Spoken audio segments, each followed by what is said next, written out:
Hey everybody, Big Toad here and welcome to my studio. Today we're going to look at a time-lapse video of me painting a pond with lily pads and lilies floating in the water. And this is somewhat reminiscent of my childhood. It kind of reminds me of some of the ponds I used to play around when I was a kid down in Missouri, where my relatives had a ranch with a bunch of land and a lot of ponds.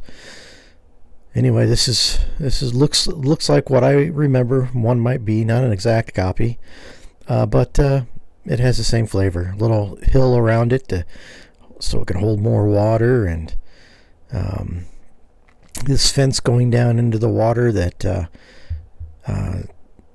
keeps the cows from crossing around. They just won't go out and wade out in the water. They'll go out a little bit just to drink, but and that's about it. But right now, what I'm doing is I'm just blocking this in. Got a dark green, kind of a strange green color for the ground, and I blocked in the trees in the foreground, and I blocked in the trees that are in the background there, and I'm trying to just get the canvas covered so that I can better read my colors and the values and such. Now I'm going with a gray in the water at this point. The water in these ponds, these were standstill ponds with they weren't real clean water, I guess. I mean, you could see into them a little bit, but you know, they weren't running fresh water in and out of them all the time. So they did get a little muddy. I'm putting the sky in. I'm putting the sky in a little dark. I am going to lighten that up here in a minute during the video. There we go. Put some lighter blue. It's still a little darker, but I'll come back at the end to put in a better sky color. So next I'm going to... now I've got it all blocked in. I'm looking at some colors to do the little hill around the pond. Basically covered with grasses. So I'm putting together a palette with several grass type colors. And now I'm going from where those fence posts are. I'm starting to put in these small brush strokes that are somewhat heavy in paint. I like to put the paint on a little thicker.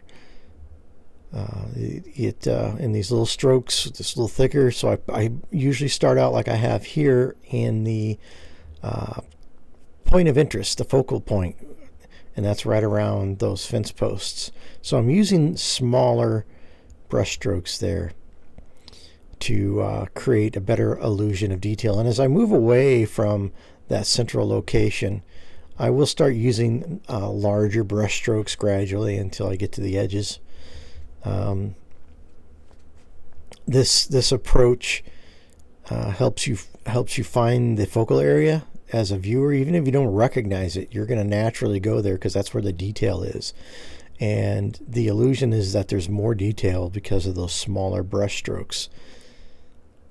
And they're not all the same color. That allows me to stagger the colors in a random pattern, just like soil or dirt or grass would be on one of these hillsides. In reality, it would be randomized color, but very near to each other because of the grasses and the dirt that's on the hill be about the same all the way around. I can go back in later in the video and you'll see me put in some rocks and bushes and various things like that, and some other greenery to break it up, but this gives me a good foundation. This style of painting, starting with the smaller brush strokes at the focal area, gets me focused. It is very soothing, very therapeutic for me, kind of drains the stress away from me as I just get into the trance of just painting these colors in, and it gives me a nice randomized look that I can build off of for the entire painting. And as I draw closer to the edges and away from that focal point, my brush strokes are going to get larger and longer, and they're going to actually feel good and feel fitting because those larger brush strokes help the viewer just kind of coast their eye past it, and they get the illusion of detail because of the focal point having what appears to be a lot more detail. So it works out really well. It's good for me therapeutically and mentally, and gets me in the mood to paint and calms my nerves and gets me in that creative zone. Putting in some shadows there for the fence posts. Sun's coming from the left, obviously. I'm going to end up putting some shadows in around the trees, of course, and other rocks and such as I get there. Looking at putting some color variations into that far distant tree that we have there I'm working on. So various blue-greens I'm going in there with to create some, I don't want any drastic color changes in there, just slight changes of values in my colors, and maybe some a little more blue-green than others. Creates that that hazy off in the distance look of that tree line. So I'll work in around my other trees, and pretty much this finishes that part of the painting. I don't have to touch those distant trees again after this, and it works really well. Going back in with another lighter value. Not too much lighter, but enough to where the eye can tell it's there. All right, so I'm going to put some darks in on these trees and build them out a little more. And they look really good when I get done here, and for some reason later on in the video in my session I had an idea. I wanted to try some lighter values of some varying different colors, and I end up having to redo my trees. And I think one of the better looks though is when I get finished here in a little bit. But you know, you got to experiment. If you don't experiment and branch out and push and have to correct, if you have to correct your work, then you haven't tried anything new. You haven't experimented enough. If you don't have to go back and redo and refinish and rework, then what have you learned? You've just painted within a comfort zone, and that's not how you get better. That's not how you expand your skills. And so I try things. And I know some YouTubers don't like to try new things when they're doing these videos, but I don't mind. It's the reality of how we paint. It's the reality of how you paint. So let's include it so you know that, yeah, we don't go out there and in one fell swoop always create our best piece of work. It takes time. It takes some rework on the item, and it's part of the process. Now I'm putting in the tree trunks and putting in some dark color on those fence posts. And I'm going to go in and do some different variations of value colors on those fence posts. And I'll come back and actually work on the tree trunks as well, creating that depth, that roundness, the livability of the trees. Little variations, don't overwork it, but just a few things is enough to do that.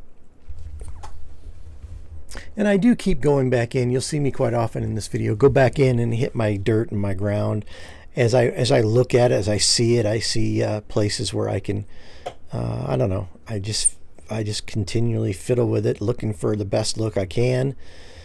And I can get away with that. And here I'm actually applying more paint because I am liberal with my paint. I do use a lot of oil paint, even on these little strokes. And that keeps you from muddying it up, actually, because then you can go back in with another color and push it down in there without stirring mud in the process. So especially when you're working within these hues of these variations of a color palette designed for this hillside. And as I create other colors throughout the painting, I'll bring those back and put those into the hillside as well. So one of the philosophies I use, if I use a color once, I have to use it somewhere else in the painting as well. I think the human eye expects that and finds that appealing, even if we don't recognize that it does. So Again, putting some more color variations into this hillside, a little more sunlight on this nearer hill as it comes down to the water line. I'm going to need some mud around the edges of this pond soon. Right now it's like grass growing right down to the edge, and that's just not practical. As the water levels rise and lower, grass doesn't grow where the mud is, and so we're going to get mud, and then the cows coming down to drink are going to churn up the water, the shore right there around the edges as they step in to the water's edge to get a drink. So we'd be thinking about those sort of things. I'm going a little darker here in this corner, bottom right, because the edges, I want to make that a little darker to keep the eye from trailing off. Working on some shadows now behind the trees. It's important to get the shadows in to create that realism. And the tricky part about shadows is going with the same color and a darker value that you're using, so that you're not just throwing down gray. You don't want it. In a shadow, you're looking for a darker value of what is the shadows, what the shadows being cast upon, because its darker value means less light. Now I'm going in here with some cattails in this corner. I'm going to put some up on the upper left corner as well, you can see. But it's kind of a multi-step process. I have the cattail heads that I have to go on. I have the stems, and I have the leaves that go up around the cattails. And so we've got some browns that are leaning more towards the orangish red in these. A lot of the cattails, if you look at a picture of a cattail, the heads are brown, but you could sometimes see that glint of orange in there. And with the stalks as well. And then I put the nice long green leaves growing up along the stalks. So here I had a little problem with my videoing, and I lost some time. But you can see I started to put in some green patches of grass with little flowers in them along the shore, up around that tree, around the fence posts, and that really adds a lot of punch to the painting. Here I am putting in that mud like I was talking about. I'm using the color here is really based on burnt sienna.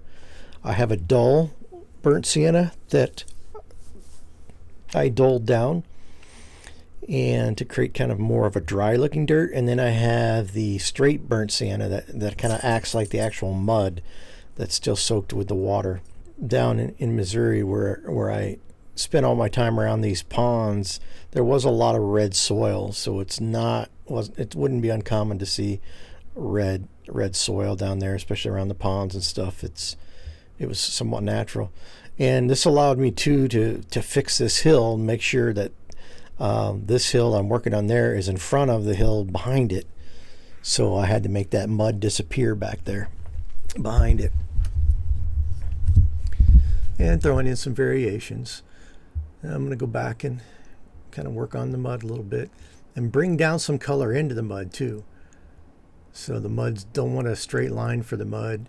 So you can vary that, how far up it goes on the bank and how far the dry and the wet color goes. And I think it makes a nice look for the painting. So again, variety. You want variety in there. And you want the mud going up into the grass and the grass coming down in the mud. And you need to randomize that, which I think I showed you here. Did pretty good job there. I also put those boulders in there and shaded those as well. Some nice colors in those boulders. Again, I lost that part of the video, so it's still a very long video. I spent too much time in a couple places. The cattails were a menace to create, and I should have put the mud in behind the cattails first. I should have put a darker water where I was going to put the cattails. Typically at the base of cattails, where they, you've obviously got their roots, and then things get stuck in the cattails as far as debris in the water. there's the debris gets clung to the shafts and the leaves, and it's not as much sunlight gets into there because it's so much shading. So there should have been darker water with the cattails, and I should have done that first. Put that dark water patch in there and then built the cattails around it. So if you're going to try a painting like this, try to do it that way.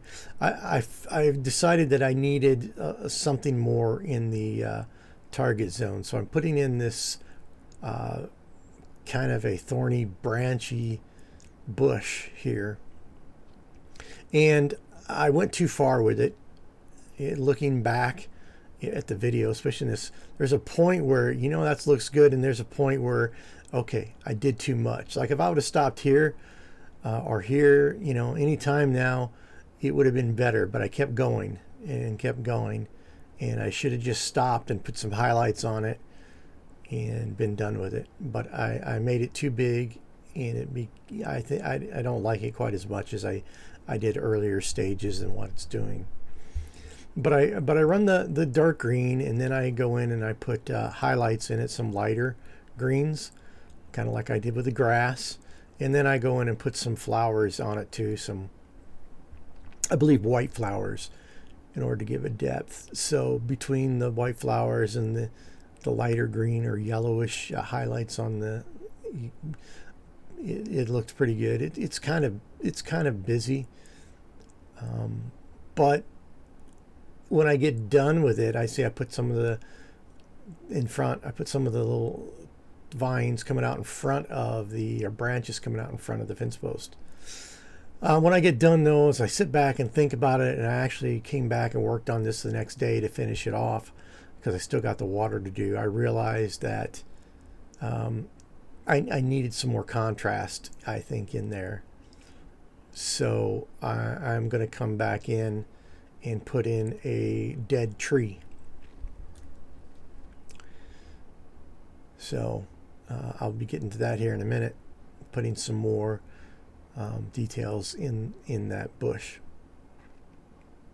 And as you can see, I think the bush is just too large the way it is. And I thought about making it smaller, and now I'm putting some color in there, like it's got some raspberries or blueberries or, you know, something like that on it, to make it look like a thorny berry bush. Alone, it just wasn't quite working for me, so I'm going to go in and put a dead tree around it. Overall, it's got a pretty good look about the painting.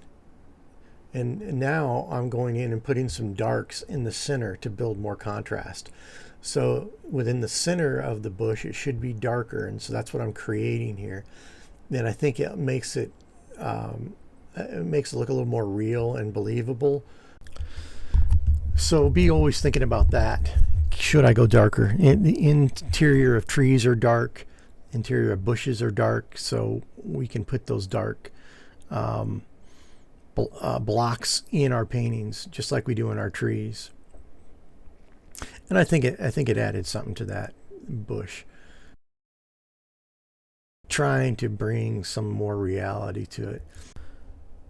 I did jump forward a little bit. Now I'm putting in that dead tree I was talking about. I thought I needed something a little larger, something with some more solid color to be more of a focal point and make that bush settle back into the landscape. So I come in with some grays right away. And again here, I would suggest that you not make a dead tree as busy as this one. I think I put in too many branches, if I had to give my opinion. And I'm always harsh on my own work. So, as you probably are too, harsh on your own work. But I don't think we needed quite so many branches on this. Now I'm going back in and putting some darker highlights on the tree. And I put quite a few of those in there. I look at it and I decide that I need to lighten it back up again. So you'll see me going with darker colors, highlights, and then go back and make it lighter again. I do also put some, you never find an old dead tree like this without limbs on the ground, so I do put a few limbs on the ground, various sizes and shapes. again, which add a bit of detail and reality to the painting.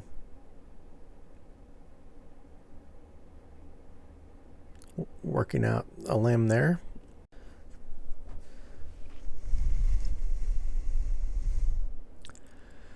So darkening up those limbs.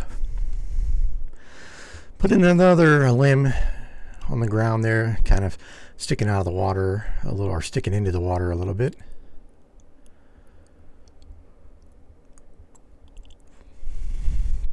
I'm using a very fine dagger brush here. Very, very fine, stiff, bristled. It allows me to put very narrow lines in my paintings. I couldn't tell you what brand it is. It's all wore off. Probably had it for 3 or 4 years now. But I find it handy. I used it, I think I used several places once I remembered I had it and pulled it out and realized how well it was. See, a little too dark. I need to go in and lighten that up. But I wanted to experiment with different colors and values in there to see what was going to make that tree a better focal point addition. So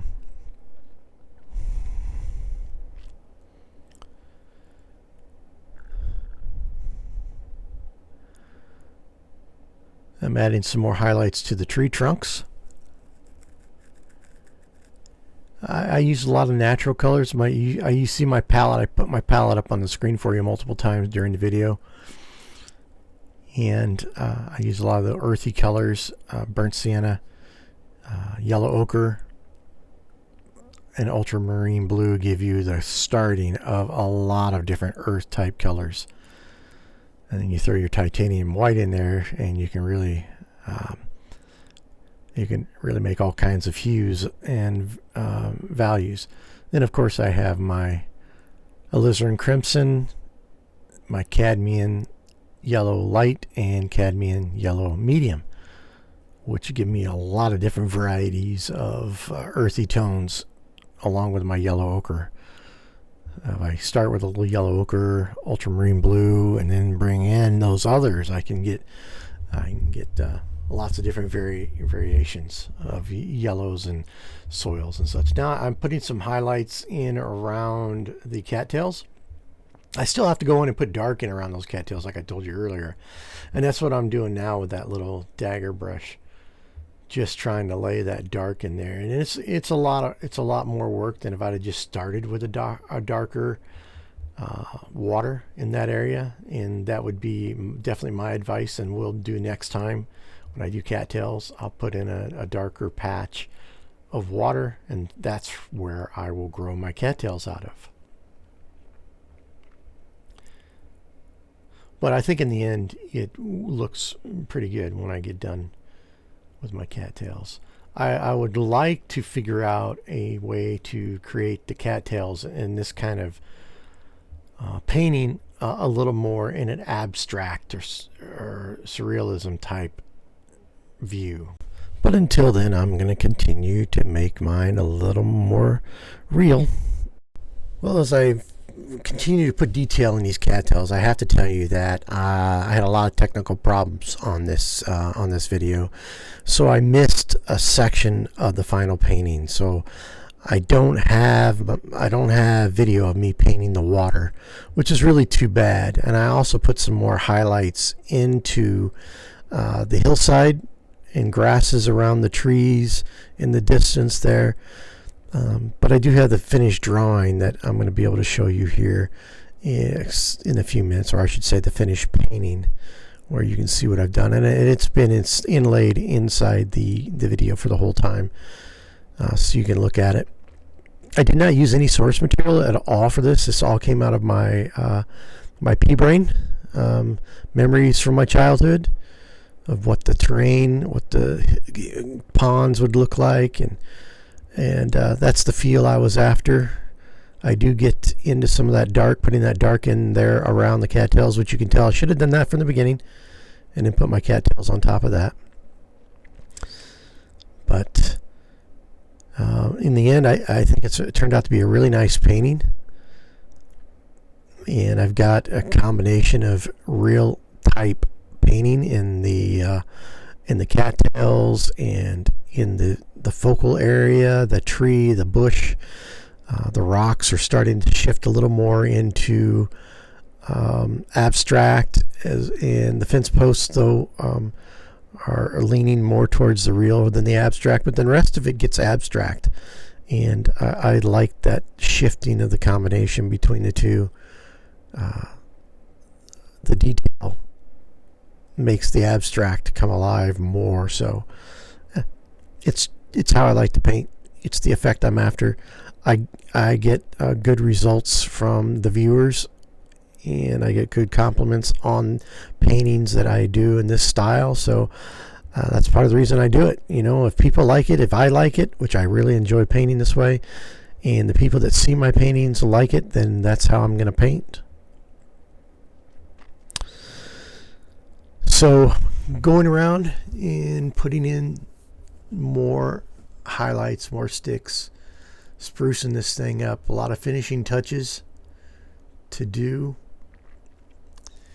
And like I said, pretty soon we'll be running out of video because just too many technical problems. Hopefully it's for this next video, next painting I'm going to be working on, those will be resolved.